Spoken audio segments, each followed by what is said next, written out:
Como o Rodrigo disse, hoje é um dia especial, o Dia das Mães. Aqui nós já tivemos palestra com esse tema. Hoje é um tema sobre Maria de Nazaré, aproveitando alguns tópicos relacionados à maternidade. E só lembrando que aqui nós sempre fazemos o mesmo tema num domingo e numa quarta, porque são públicos geralmente totalmente diferentes. A gente tenta espaçar as datas para não ficar muito perto, mas em algumas épocas, datas como o Dia das Mães, a gente acaba colocando mesmo um perto do outro. Então, para às vezes, alguma pessoa não assistiu no domingo, depois quer vir na quarta de novo, não assistir a mesma palestra, eu aconselho a todos seguirem a casa no Instagram, lá a gente sempre publica os temas da palestra, para não haver algum desencontro nesse sentido. Tá? Hoje nós vamos falar sobre Maria de Nazaré, não apenas Maria, mãe de Jesus, mas tentar falar um pouco do que ela foi como espírito antes, do que ela foi como espírito depois da encarnação como mãe de Jesus. E vamos utilizar para isso alguns livros, como A Boa Nova, de Humberto de Campos, psicografado por Chico Xavier, Memórias de Suicida, de Ivone Pereira, o livro Maria de Nazaré, do espírito milanês, escrito por João Nunes Maia, além de alguns outros, inclusive uns trechos do Evangelho de Lucas. Essa é a figura feita por uma imagem feita por um pintor, por um desenhista, ajudado por Chico Xavier, através de psicografia, recebendo comentários de Emmanuel. Chico Xavier tentou passar para esse desenhista, através de vários encontros que ele teve com o desenhista, há décadas atrás, através da informação de Emmanuel, de como Maria de Nazaré era vista no plano espiritual.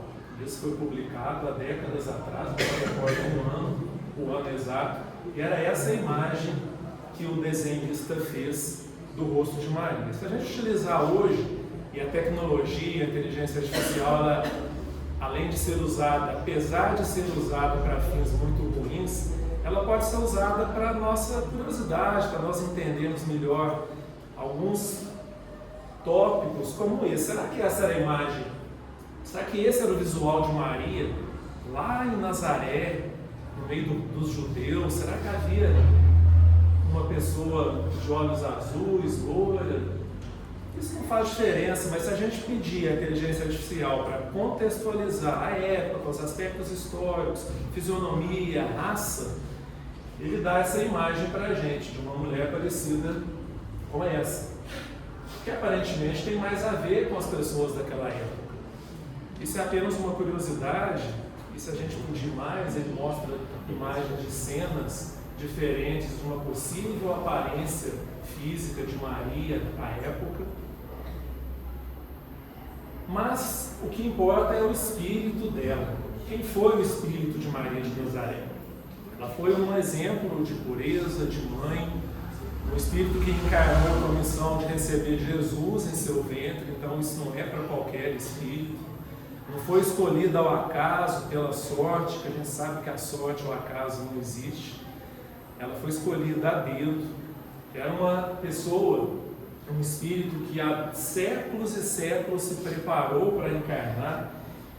E essas informações que eu vou lhes passar estão contidas nesse livro, Maria de Nazaré, pelo espírito milanês, que também ditou para João Nunes Maia outro livro, que é Francisco de Assis. É um livro maravilhoso, que não é para a gente ler pensando, será que isso tudo é verdade? Tem tanta informação, na Bíblia não tem isso. Não, é para a gente ler de coração aberto e querer entender ou não, querer acreditar ou não. Mas é um livro de um espírito de muita credibilidade dentro da doutrina espírita, o espírito milanês.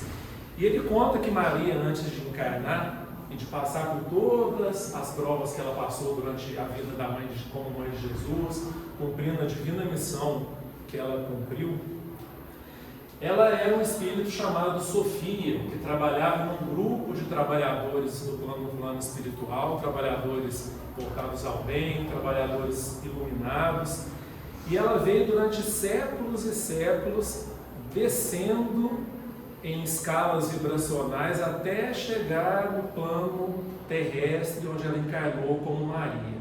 Era um espírito muito elevado, e passou séculos e séculos nessa descensão vibracional, assim como Jesus também fez, mas para poder ter a possibilidade de encarnar nesse corpo físico que é o nosso.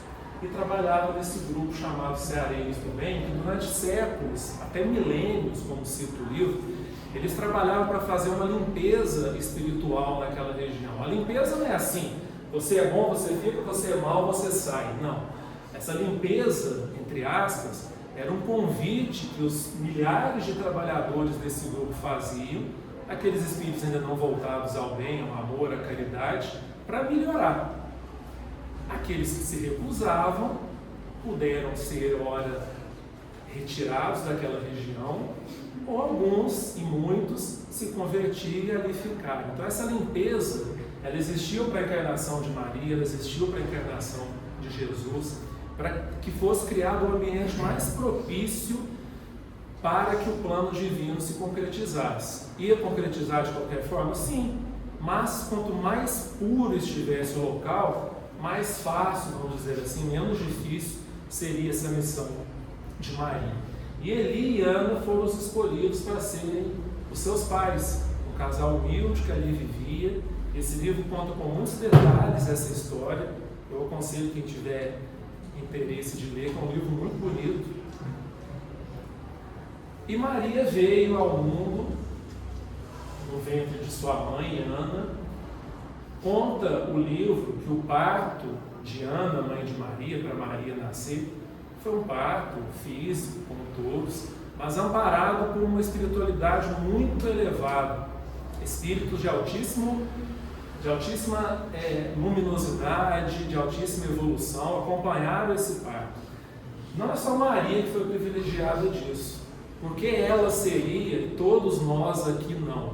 É claro que quanto mais atração para esses espíritos nós tivemos, os nossos pais tiveram quando nós nascemos, é claro que a nossa atenção espiritual foi maior, mas todos os nascimentos nesse planeta, todos, sem nenhuma exceção, são acompanhados também de espíritos que ali monitoram, claro que tudo atrelado à lei de causa e efeito, a merecimento, a karma, que chamam como quiserem, mas há uma espiritualidade que auxilia, que ajuda em todo tipo de nascimento. E o nascimento de Maria, segundo esse livro conta, foi acompanhado de uma alta espiritualidade também, para que tudo acontecesse da melhor forma possível. E Maria nasceu, cresceu. O livro conta que desde cedo ela era uma menina muito bondosa, muito boa, muito amável por todos, que já corria ali na região de Nazaré informações, boatos de que ela seria a mãe do Messias, não do Messias como realmente ele foi, mas do Messias que eles acreditavam que seria o Messias dos judeus, muito diferente do que Jesus foi, mas eles acreditavam naquilo. Então aquela casa simples de Eli e Ana era visitada constantemente. A história diz que eles diminuíram o trabalho, porque tinham que conversar com todos aqueles que iam lá conhecer Maria. E Maria, desde cedinho, emitia boas vibrações, boas energias, já falava palavras que acalmavam aqueles que iam procurá-la, já falava de amor, já falava da vinda de Jesus, mesmo com Jesus ainda que eles não entendessem direito.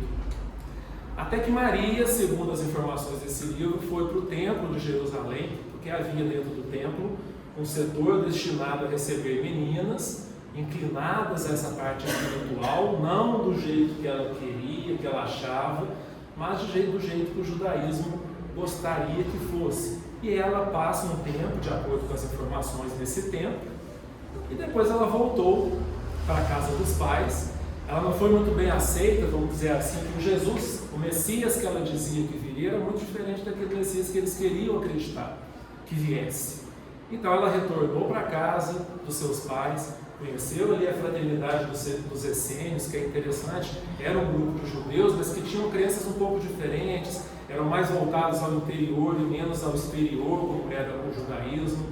Era um grupo de pessoas que valorizavam muito o silêncio, menos o ruído, o barulho. Então ela se identificou com esse grupo e passou a pertencer a essa fraternidade dos essênios, que, como o grupo nos conta, ali ela conheceu José.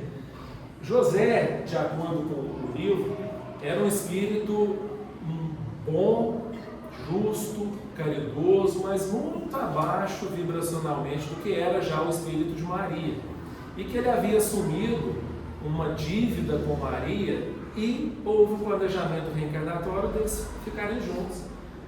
E dele cumprir o papel de pai daquele que viria a ser Jesus. E o livro tem trechos muito bonitos que contam que José ainda passou por muitas encarnações, ao contrário de Maria, onde em cada encarnação ele ainda é ligado enormemente ao espírito de Maria, que já estava no plano espiritual desde o seu desencarne. E eles se uniram. A própria diferença vibracional dos dois fez com que houvesse algumas dificuldades iniciais em eles seguirem juntos. José tinha aquela ideia, porque desde quando Jesus foi concebido, já estou adiantando um pouquinho, Maria começou a se sintonizar com aquele espírito tão elevado que era o seu filho, do mesmo jeito que toda mãe sintoniza com o espírito do seu filho aqui na Terra. Toda mãe tem uma sintonia enorme com aquele filho, sabendo ou não, às vezes negando ou não, às vezes desconhecendo ou não essa sintonia, mas tem. E a vibração dela era diferente de José, de acordo com essas informações. Eles passaram por algumas dificuldades. Até que chegou um dia, e isso está lá no Evangelho de Lucas,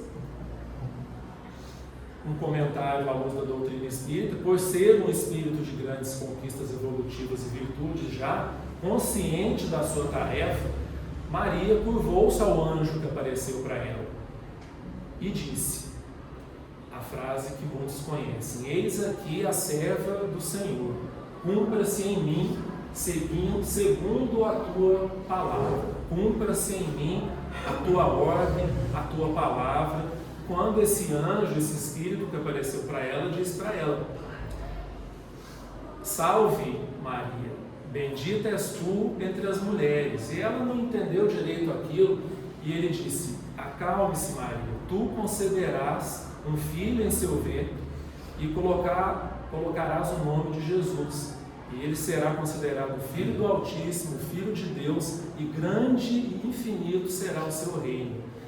E Maria também não entendeu, porque como eu vou ter um filho se eu não conheço ainda fisicamente nenhum homem? E o anjo disse: descerá o Espírito Santo, você será concebida pelo Espírito Santo. Esses trechos, essas frases que estão no Evangelho de Lucas. E aí existe todo um questionamento, que não faz a menor diferença, a meu ver, se a concepção de Jesus foi física, como toda a nossa é. Vocês conhecem alguma concepção espiritual, algum parto espiritual? Será que Jesus veio viver uma vida como a nossa? Será que ele foi concebido de uma forma diferente? Será que ele nasceu de uma forma diferente? Mas existem algumas considerações. Se Jesus foi concebido fisicamente, como todos nós, ou se um espermatozoide trazido de outro planeta foi inoculado no corpo de Maria e ali gerado Jesus. Isso não importa. Importa que Maria estava grávida de Jesus, teve uma gravidez, como qualquer outra gravidez de Jesus. E conta-nos também o Evangelho que ele nasceu no meio do mato, numa manjedoura. Algumas fontes dizem que nasceu numa cidade, numa casa muito pobre, que lembrava isso, mas isso é apenas uma imagem, uma alegoria de que ele nasceu sim, num lugar muito simples, já mostrando para nós a simplicidade que ele queria que fosse a nossa vida e que nós considerássemos isso como muito importante, a humildade e a simplicidade, e ele já mostrou isso desde o seu nascimento. E os pais, José e Maria, sempre cuidaram dele de uma forma muito especial, já percebendo que ele era uma criança muito diferente das outras. Essa imagem de Maria conversando com sua prima Isabel, conversando sobre os filhos, Jesus, João Batista, que eles eram crianças diferentes, que eles eram crianças que teriam que ter muito cuidado durante a vida, e assim realmente foi. Até que um dia Maria encontra Jesus conversando, discutindo, explicando para os homens sacerdotes, os homens da razão, os doutores da lei, coisas que ninguém nunca tinha ouvido falar. E ela ficou muito preocupada com aquilo, pediu conselhos para outras pessoas. E quando ela chegou em casa, ela foi advertida por Jesus. Jesus perguntou para ela: mãe, tu não me conheces? Já não testemunhei que eu vou cumprir o que o Pai pediu, o que Deus pediu, e Ele quer que exemplifiquemos apenas com coisas boas na nossa vida. E a partir de agora eu vou seguir a minha escola, que vai ser o meu lar. E ele passou quase toda a sua vida, tanto é que a gente não tem praticamente nenhuma notícia da vida de Jesus, até ele completar ali mais ou menos os 30 anos, quando ele começou a aparecer publicamente. Ele acompanhou seu pai, trabalhando ali na humilde carpintaria, e aos aproximadamente 30 anos, houve a primeira aparição pública, o primeiro feito público de Jesus na passagem das bodas de Caná.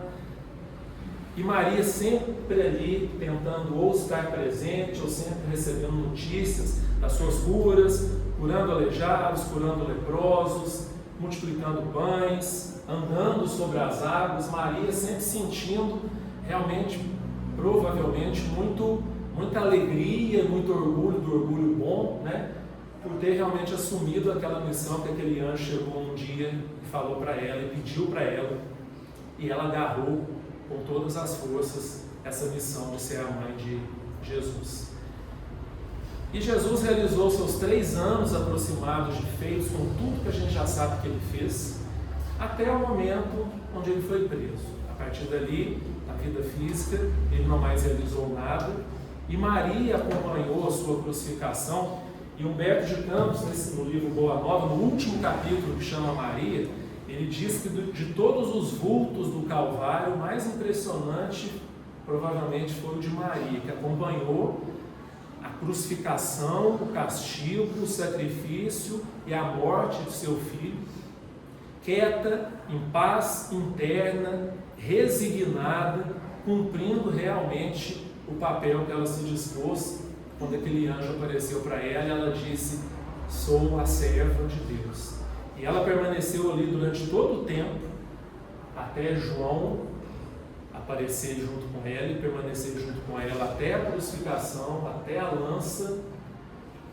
E pouco antes da morte, Jesus, conta-nos o Evangelho, que ele olhou para ela e falou: mãe, eis aí o teu filho, apontando para João, só com o olhar, e filho, eis aí a tua mãe. E a partir dali, Maria e João firmaram sim um pacto de que eles teriam uma importância muito grande dali para frente. Jesus não estaria mais fisicamente, mas aquelas últimas palavras tiveram um significado muito grande para tudo que eles fizeram dali para frente. Conta-nos que ela foi para Betaneia, uma cidade ali perto onde morava alguns familiares, e um tempo depois João apareceu para cumprir aquele pedido que Jesus havia pedido, para cumprir o trabalho que Jesus havia pedido a eles um pouco antes do seu desencarne. E eles foram para Éfeso, que inclusive até hoje existe ali, que é colocada como um centro de peregrinação, um centro de visita, de turismo, que aparentemente é essa casa, que é a casa que eles moraram em Éfeso. E João ficava responsável pela pregação da palavra de Jesus, e Maria responsável pelo acolhimento. Então é como se fosse um pregando a palavra e o outro fazendo esse acolhimento fraterno que existe hoje nas casas espíritas, a conversa, e todos iam ali procurando suas palavras de apoio, de ajuda, de consolo, de carinho. Até um dia, que nos conta o livro Boa Nova, uma pessoa apareceu e disse a ela: minha mãe, vim te fazer companhia e receber sua bênção. E eles começaram a conversar, e ela achando aquilo diferente, porque era um pouco familiar, era uma pessoa que não foi pedir conselho, pedir ajuda, era uma pessoa que chegou aconselhando, falando de amor, falando de Deus, falando do bem, coisa que ela falava para as outras pessoas. E esse estranho chegou dizendo isso a ela. E ele diz: mãe, vim buscar seu abraço. E ela viu nas mãos de Jesus as chagas da cruz. Instantaneamente ela olhou para os pés e viu as chagas nos seus pés e disse: meu filho, as úlceras que te fizeram, E ele respondeu: sim, minha mãe, sou eu. Vim buscar-te, pois o meu pai quer que sejas em meu reino a rainha dos anjos. E no dia seguinte, Maria desencarnou e é contado que uma legião de espíritos, uma legião de anjos veio buscá-la. E antes dela passar para outro plano, ela pediu para dar uma volta em toda aquela região, que ela queria visualizar toda aquela região onde Jesus fez todo o seu trabalho. Pediu para ir para um grande local onde centenas de cristãos estavam presos, prestes a serem entregues às feras, como foi feito durante muito tempo. E ela foi soprando uma palavrinha de apoio, de consolo no ouvido de cada um que ali estava, prestes à morte. E chegou no final no ouvido de uma mocinha magrinha, fraca, e disse: canta, minha filha, canta, pois o seu sofrimento da terra será convertido em alegria no céu. E todos aqueles cristãos começaram a entoar um cântico de fé, de bom ânimo, mesmo estando ali à beira da morte. Então, pronto, né? Acabou a missão de Maria, ela veio, foi a mãe de Jesus, está lá até hoje sentada num trono ao lado dele, olhando para o nosso planeta, olhando todo o nosso sofrimento, mas lá só na sombra e água fresca. Afinal, ela cumpriu a missão de ser a mãe do maior espírito que já veio à Terra, do governador do nosso planeta. Então ela está lá tranquilinha, né? Não. Maria continua trabalhando até hoje, e esse livro, Memórias do Suicida, escrito por Ivone Pereira, ele nos conta apenas uma passagem do suicídio de um escritor chamado Camilo Cândido Botelho, no livro, e ela descreve uma imagem que ela vê na hora de escrever o livro, que a gente não consegue ter palavras para entender e às vezes nem para a gente descrever. Ela descreve como um lugar escuro, frio, sombrio, úmido, mal cheiroso, de trevas, de sofrimento, de dor, de desespero, que nunca havia luz, que nunca havia calor, que nunca havia sol, que nunca havia paz.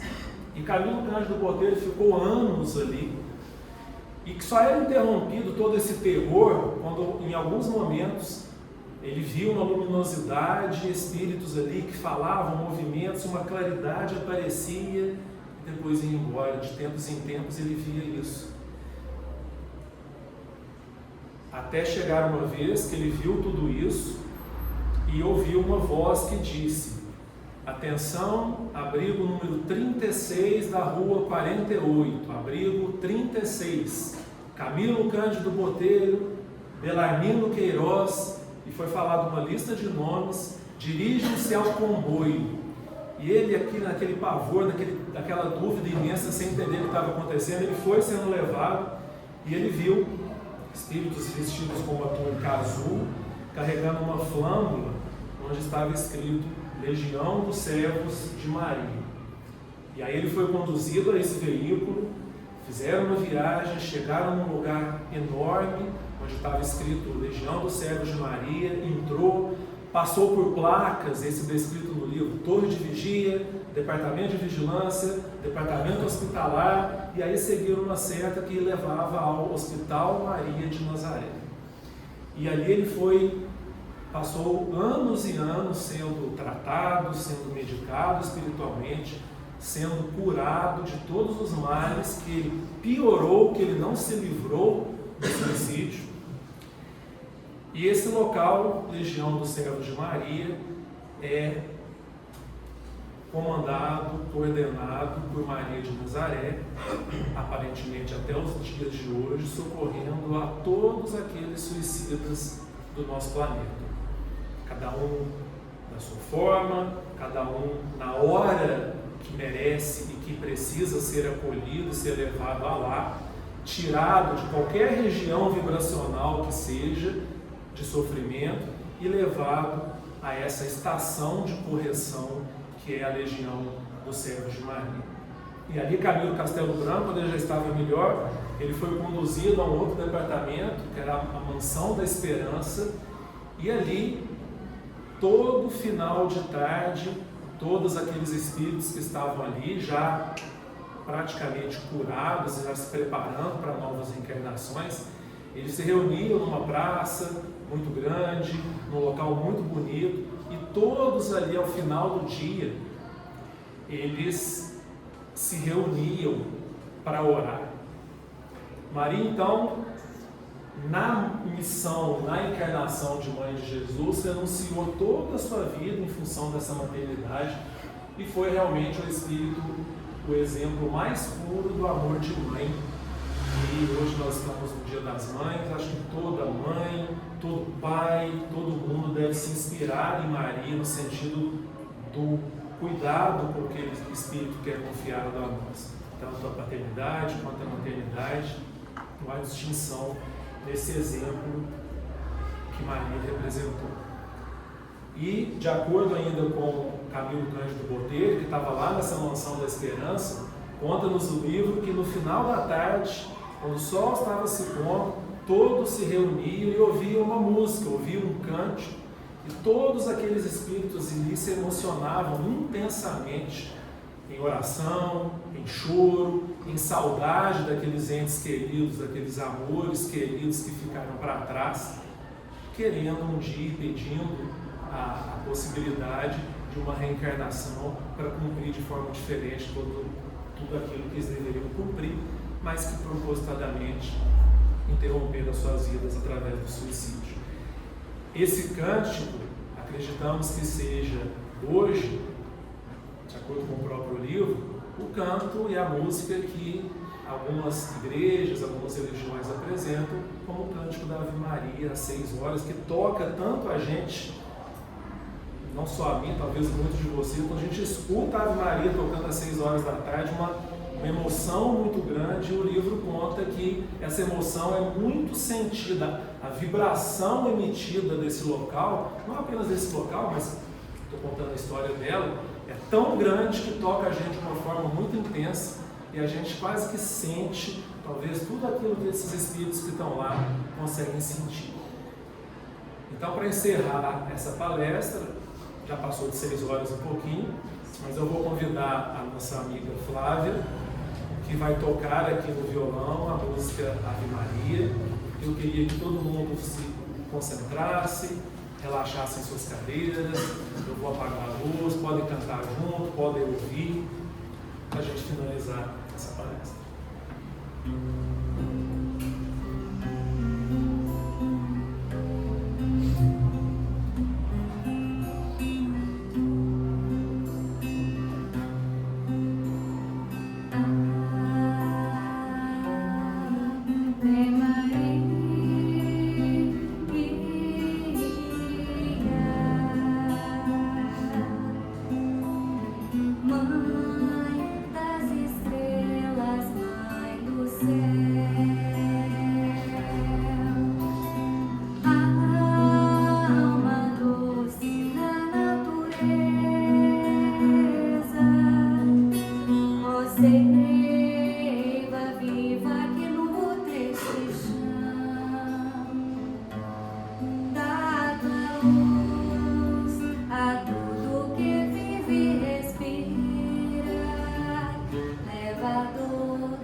Aproveitar e fazer a oração para encerrar.